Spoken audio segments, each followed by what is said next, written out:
Hello students, welcome back to the class. आज का हमारा टॉपिक है इंटरनेशनल सिस्टम ऑफ यूनिट्स। ठीक है, पिछले लेक्चर में हमने पढ़ा था कि फ़िज़िकल क्वांटिटीज़ क्या होती हैं। ठीक है, physical quantities, base quantities and derived quantities. ठीक है, थोड़ा सा हम उसको रिव्यू करते हैं ताकि आज का टॉपिक समझने में हमें आसानी हो। फ़िज़िकल क्वांटिटीज़ क्या होती हैं? ऐसी क्वांटिटीज़ जो कि मेजर की जा सकें, जो कि नापी जा सकें, तोली जा सकें। ठीक हो गया। फॉर एग्ज़ाम्पल मास, किस चीज़ का वज़न हम कर सकते हैं कि वो 5 किलो है, 10 किलो है। ठीक हो गया। इसी तरह से टाइम हम मेजर कर सकते हैं कि 1 सेकंड, 2 सेकंड, 10 घंटे एंड सो ऑन। ठीक हो गया। साथ हमने बेसिक क्वांटिटीज़ देखी थी जो बेस क्वांटिटीज़ होती हैं, फिर हमने कुछ ड्राइव क्वांटिटीज़ का भी स्टडी किया था। ठीक है, आज का हमारा टॉपिक है इंटरनेशनल सिस्टम ऑफ यूनिट्स। तो स्टूडेंट्स, कोई भी अगर एक क्वांटिटी है हमारे पास, हम लोग मास को ले लेते हैं। तो अगर हमारे पास एक मास है, फॉर एग्जांपल एक लोहे का बॉक्स है। ठीक हो गया। ये लोहे का बॉक्स जो है वो 1 kg का है फॉर एग्जांपल। ठीक हो गया। तो इसको हम इसको लिख सकते हैं कि ये 1000 ग्राम्स का है। ठीक है, तो बात समझ आ रही है आपको कि ये 1 किलोग्राम, ये भी हमारा एक यूनिट है। ग्राम्स हमारा ये भी यूनिट है। अब एक और एग्जांपल देते हैं। हमारे पास एक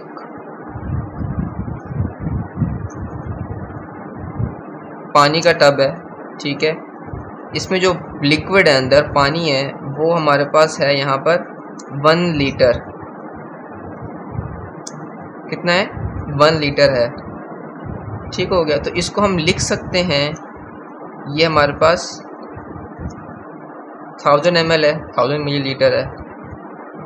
सही है। तो बेसिकली मैं समझाना क्या चाह रहा हूँ कि हमारे पास एक चीज़ को नापने के मुख्तलिफ यूनिट्स हैं। ठीक है, इस तरह अगर हम लोग करंट की बात करें तो हमारे पास मुख्तलिफ आ जाते हैं। एम्पेयर आ जाता है हमारे पास, वोल्ट आ जाता है, वाट्स आ जाता है। ठीक है, तो अब यहाँ पे मसला क्या आ रहा था, जब हम लोग किसी दूसरे ममालिक आपस में कोई बातचीत करने की कोशिश करते थे तो उन्हें समझने में मुश्किल होती थी। ठीक है, मतलब एक कंट्री में अगर लीटर चल रहा है, दूसरी कंट्री में हमारे पास अपने पास मिलीलीटर चल रहा है, कहीं गैलन्स चल रहे हैं। ठीक हो गया। तो मुख्तलिफ यूनिट्स आ रहे थे और कम्युनिकेशन में, ट्रेडिंग में मुश्किल दरपेश हो रही थी। ठीक है, तो इस चीज़ को हल करने के लिए इस मसले के ऊपर गौर किया गया और 11th जनरल कॉन्फ्रेंस, ये बात अपने पास नोट कीजिएगा, 11th जनरल कॉन्फ्रेंस। ठीक है, 11th जनरल कॉन्फ्रेंस जो है वो बुलाई गई।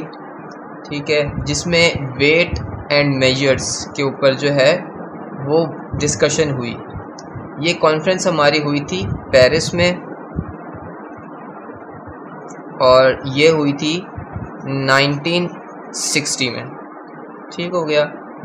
ये कॉन्फ्रेंस बुलाई गई, इसमें डिस्कस किया गया world wide system of measurements. ठीक है, मतलब कि दुनिया में उनका ये हल निकाला कि हर एक क्वांटिटी जो है उसका एक स्टैंडर्ड यूनिट होना चाहिए। ठीक है, जो कि वर्ल्ड वाइड डिस्कस किया जा सके। ठीक हो गया। तो स्टूडेंट्स, इस कॉन्फ्रेंस में एक सिस्टम मुतारिफ करवाया गया जिसे हम लोग इंटरनेशनल सिस्टम ऑफ यूनिट्स के नाम से जानते हैं और इसको हम शॉर्ट में SI यूनिट सिस्टम भी कहते हैं। ठीक हो गया। अब इसका बेसिकली यही मकसद था कि हर क्वांटिटी का एक स्टैंडर्ड यूनिट होना चाहिए। सही है, ताकि ट्रेडिंग में और वर्ल्ड वाइड कम्युनिकेशन में जो है वो आसानी पैदा हो सके। अब हम देखते हैं कि बेसिकली जो हमारे पास फिज़िकल क्वांटिटीज़ हैं उसके कौन से स्टैंडर्ड यूनिट्स सेलेक्ट किए गए। ठीक है, इसको हम रिमूव कर देते हैं।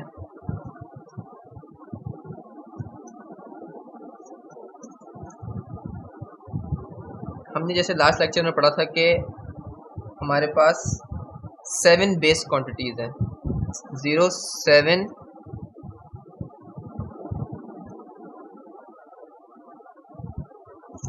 क्वांटिटीज़ हैं हमारे पास, तो जो हमारे पास 7 बेस क्वांटिटीज़ हैं इसके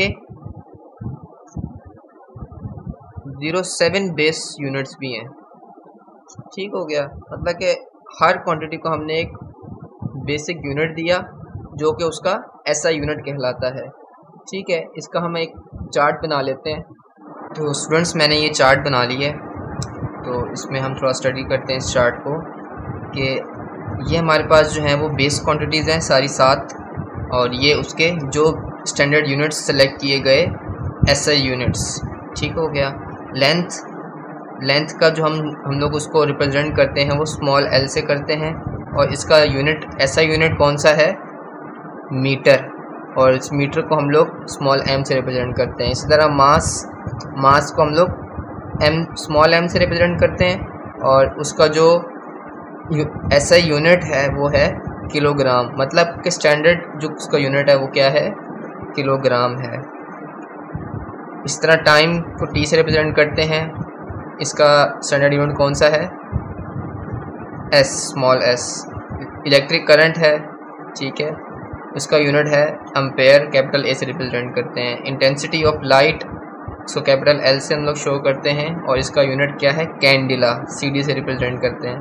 टेम्परेचर, इसका ऐसा unit kelvin. Amount of substance, इसको हम लोग स्मॉल एन से रिप्रेजेंट करते हैं, और इसका जो ऐसा यूनिट है वो मोल है।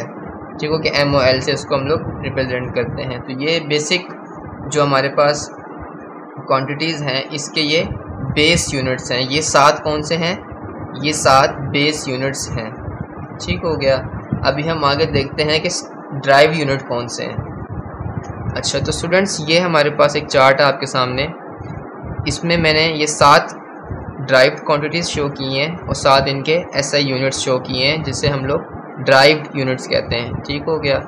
जो बेस क्वांटिटीज़ थे उनकी बेस यूनिट्स थे, और जो ड्राइव क्वांटिटीज़ हैं उनके ड्राइव यूनिट्स हैं। ठीक है, जिस तरह हमने पढ़ा था कि जो ड्राइव क्वांटिटीज़ होती हैं वो बेस क्वांटिटीज़ से ही मिल के बनती हैं। बेस क्वांटिटीज़ जो हैं 7 वही मिल के आपस में ये ड्राइव क्वांटिटीज़ बनाती हैं। तो इसी तरह से जो बेस यूनिट्स हैं वही मिल के ड्राइव यूनिट्स बनाते हैं। हम स्पीड को स्टडी करते हैं, स्पीड का सिंबल है स्मॉल v।